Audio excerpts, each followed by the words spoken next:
Hello everyone. Today is December 18. Okay? Hindi ako nag-live stream kasi medyo na busy ako.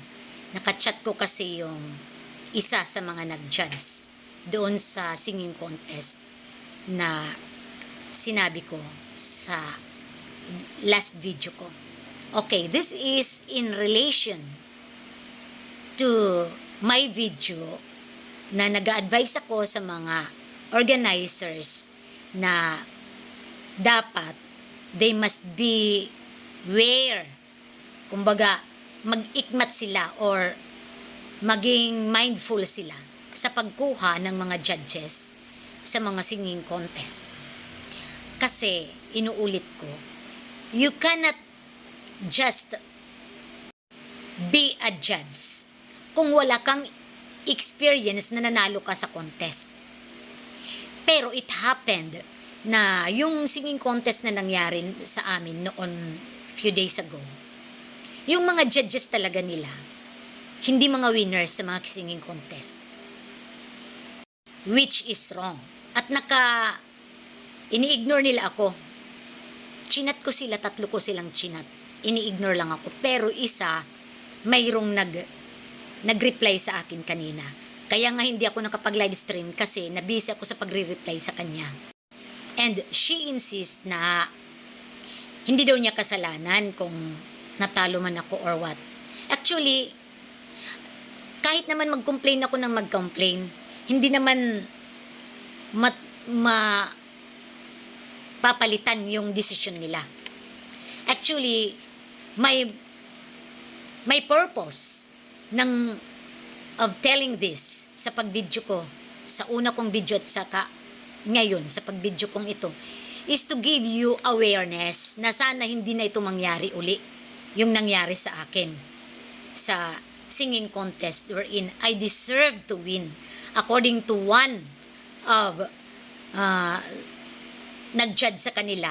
Isa doon na nag-judge, si Ma'am C, na nakachat ko the first day na nagreklamo ako. Naintindihan niya ako ni Ma'am C. She can understand my feelings kasi siya mismo inamin niya, I deserve to win. Especially yung stage presence ko was perfect. Kasi nga may background ako, ganyan ang background ko. Nakikita nyo naman yung video ko na kumanta ko ng Defying Gravity. Yun talaga ang background ko. At yun ang attire ko. So, Ma'am C believes na I deserve to win. Kaya lang, pinababa daw siya ng nung deliberation na pinababa siya. So, hindi na niya alam anong nangyayari. Tonight, nakachat ko yung isang nag-judge. Talagang nagkaroon kami ng argument. And she insisted na wala daw siyang magagawa kasi bawat isa sa kanila may kanya-kanyang desisyon. I know. Pero ang una kong question, are you qualified to judge the said singing contest? And for your information, many times na ako sumali ng mga singing contest. And before the singing contest start, lalo na sa ibang apps, ina-announce nila kung sino yung mga judges at anong mga background ng mga judges, anong mga achievements ng mga judges. Ito wala, hindi namin alam kung sino yung mga judges. Tapos later ko lang nalaman, after na dinihado nila ako, saka ko lang nalaman na yung isang judge, sintunado. Kasi nanood nga ako sa live stream niya. At ito namang dalawang judge na to, na yung argument ko tonight, even sa TikTok, wall niya, sa TikTok homepage niya, wala akong nakitang mga kanta niya. Puro lang mga pag nagla-live sila, tapos iba yung may background na music. Tapos yung isa namang judge, nakita ko parang may naglipsing siya. Tapos saglit lang. Tapos pinamukha sa akin ng naka-argument kong judge tonight na kung alam ko daw yung criteria. Sabi ko, alam ko. yan nga, 50% daw yung voice quality. Ang tanong ko sa inyong mga bupol na judges, I said bupol kasi no one of you wins any singing contest. Dahil kayong mismo mga nag-judge sa amin, wala kayong vocal quality. Hindi ako naninira ha. I'm just telling you the truth. Now I'm challenging you. If totoo talaga na you deserve to judge any singing contest, show to us. Post in your TikTok wall yung mga kanta nyo. Ipakita nyo na magaling kayong kumanta. Kasi nakakahiya nga kung mas magaling pa kumanta yung mga contestant kaysa sa inyo. Itong sinasabi nyong 50% voice quality. Can you understand the 50% voice quality? Isa pang tanong ko, don't you know na bawat singer may kanya-kanyang genre? May kanya-kanyang different kinds of voices. Mayroong isa soprano. Ako soprano ako, mataas ang boses ko. Pero yung soprano, mayroong pang ibang ano yan. Mayroong sinasabing dramatic soprano, lyric soprano,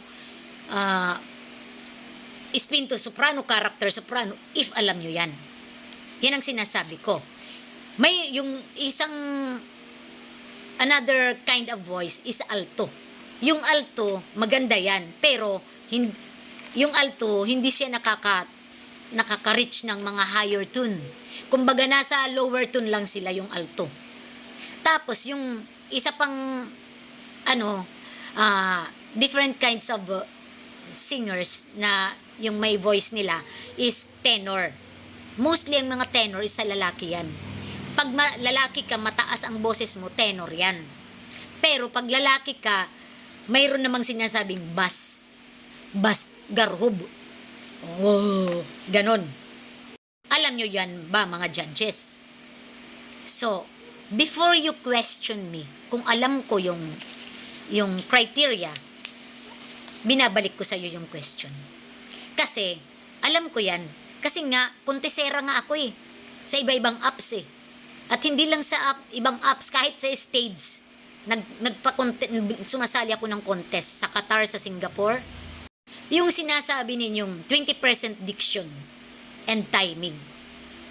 Bakit yung diction and pronunciation at timing ng nag-second nyo, bakit hindi tama? Hindi tamang tono. At saka sa criteria nyo, mas 20% yung audience impact. Bakit? Are you after sa mga gift? Ano ba yung contest? Boses bang kinukontest natin o yung mga gift ng mga contestant? Kasi sa ibang apps, wala yan. Yung audience impact is only 5% or 10% sa ibang apps. Yung sa criteria nyo, 10% lang ang interpretation. Mali. Sa ibang apps, ang interpretation is 20%. And can you understand what does it mean na interpretation? Interpretation, kung nakakaya ba, kung feel ba ng contestant yung kanta? Deliberate ba niya ng tama? Para ba siyang nagkikwento? May facial expression ba? Yan ang interpretation. I don't know kung kayo nakakaintindi. Kasi, ni isa naman sa inyo na nag-judge, never win any contest, singing contest. In short, you don't deserve to judge of the said singing contest. And then you watch me to watch my tongue? Okay. Now, I challenge you. Kayong mga nag-judge sa singing contest namin, I challenge you. Prove to us that you have that voice quality. Mag-live kayo at i-post nyo sa wall ninyo, TikTok wall ninyo. Ipasikat nyo sa amin na may voice quality kayo, na you deserve to be the judge. Now, if you cannot prove to us na mas magaling kayo kumanta kaysa sa aming mga contestant, ang masasabi ko, bupol kayong judges. I have no intention to malign you. I'm just expressing the truth. Asan kayong pumiyok, pinapanalo pa ng consolation prizes? Yung mali ang pronunciation at diction, pinapanalo? Well, my only purpose is to give you an awareness. I hope this will not happen again. Sana wala na kayong mabiktima.